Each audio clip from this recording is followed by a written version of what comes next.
This is the review of the WeTech G39 or G36c. It's the C model and it's short, and yeah. WeTech made a G39 because they don't have the licensing from HK. But anyways, I got it for 230 bucks off of eBike, and then I added a bunch of stuff and then got a coupon code, so I ended up getting 90 bucks off. But anyways, it's 230 for the C version, and it goes up to like 285 for all the other ones. I needed the C because all I have is a CQB field. But anyways, the body on this is very good. The thing you just heard wobbling is just a bolt because it's loose inside. That way it's sturdy. What everyone says is really nice is the stock, and I do agree. No real wobble. Then when you fold it in, it won't be coming off anytime soon. To unhook it, you just pull up and out. Don't go out or else you'll break the actual latch. I also bought, as you can see, a green laser. It's a matrix one. Costs as much as a different one. Oh, it's doing what it usually does. Kind of broke. Well, it's not a great laser, because it's a glitchy one, but it also has a flashlight attachment if I take the head off. And I have a other flashlight attachment thing that just screws on. And a Magpul AFG2. It's kind of thin. I probably should have gotten the AFG1, but oh well. I do have a complaint about this, and it's the outer barrel assembly. Well, barrel assembly in general. It's wobbly. It's still accurate, but I mean it's wobbly. And also I got the GNP 551. And it comes with one magazine. And it holds 30 rounds. Bought a second one, they're 40 bucks. For a gas rifle, 40 bucks is actually pretty cheap for a mag, considering the fact that all the Western Arms and Ukatsus and all those things range from 50 to 100 bucks per mag. And that's not really a fun thing to do, spending 500 bucks on 5 mags. But anyways, yeah. There is a complaint about the mags, and it's the little tabs that the bolt locks back on. When the bolt actually locks back, it kind of shears part of them away. So unless the mags are gassed up, it's not going to lock back. As you can see, they're empty. Nothing.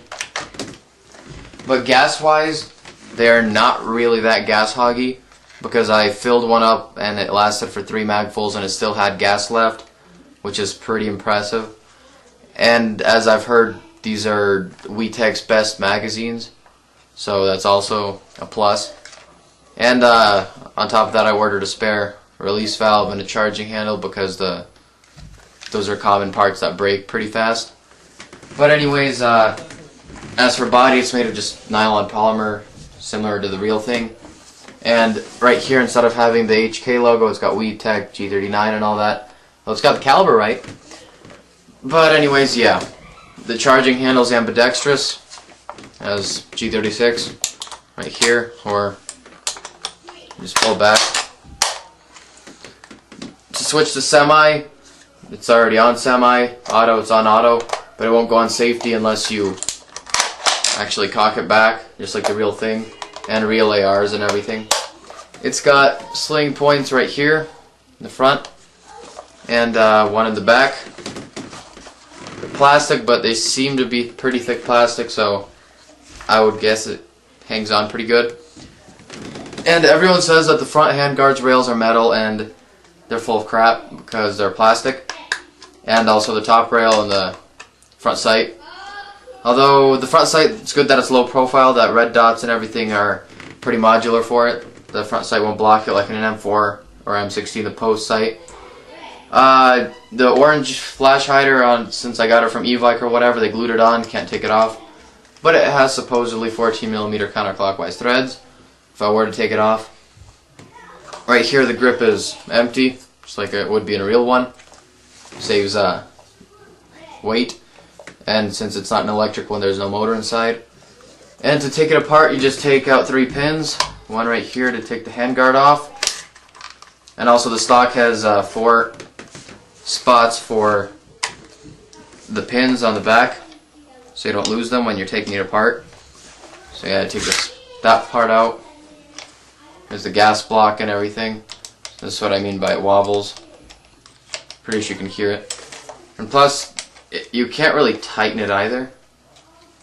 like you can, but this is as tight as it's gonna get. That's what she said. Then take one pin out here. Takes out the mag well. And then the last pin takes out the trigger group. Slides out. That's what it looks like. Hammer and everything. Doesn't look like a real one, but the AK does apparently. And then to take the last parts off, you take the stock, fold it, and then the recoil buffer and everything, just pull down on it. Oh crap. Pull down and out. There's a spring and everything. So far it seems to be fine.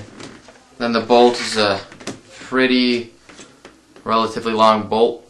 Here's the loading nozzle. Should probably lube it soon. But anyways, yeah, the bolt is hefty. Then to reassemble it, which many videos don't have, opposite, and just slide it all back in. Make it so it aligns. Just put that back in there. And there's that. To lock that part in, you lock the stock back. Then you get the trigger group. It's kind of hard to put it in because you have to position it really carefully, not to damage any parts. Kind of a pain in the ass to do it, but it's got to be done if you want to play with it. So then put the pins back in. Then the mag well.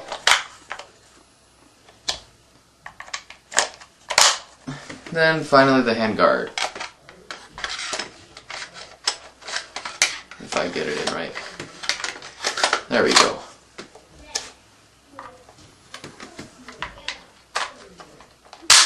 Ooh. Didn't sound good, but okay. Here's that. And right, the bolt catch, like for actually when it's down, is right under the trigger, this little tab. But as I've heard, the real German army and most people don't use it because when the bolt is actually back, it's kind of hard to press it because the spring is pretty stiff in there. So I just kind of leave it locked back until I load a new mag, pull it back and go. So then the mags, obviously, I don't remember if I mentioned it or not, but they clip on together. Just align these two tabs, well, yeah, tabs. Snap it together. You can put as many as you want, but after a while it'll get heavy because each mag is about a pound probably, give or take a bit. So yeah, I've chronoed it. It was 350 FPS just like the boxes say, but at higher altitudes it's probably going to go higher. So I don't know. I might be able to use it because I don't want to buy an end pass for it. But I can live with that. So I'll maybe get a shooting test out next week or so, but I don't know how I am about dates, and that doesn't really work out too much. And also just kind of a funny thing, this little Made in Taiwan sticker used to be gold, now it's silver. That's just me holding it and all that. So overall, this is the cheapest, I would say, gas blowback rifle. That's a dedicated rifle aside from the KJ 1022 and all that for the price, considering it's $230 and the magazines are $40. So say you wanted an AK, for that same price of the AK you could get that plus about 2 mags, if not 3. So in the end I would recommend it, and thanks for watching the video and the box it came with. I know it's kind of late. It's pretty bland, just cardboard box. So yeah, thanks for watching.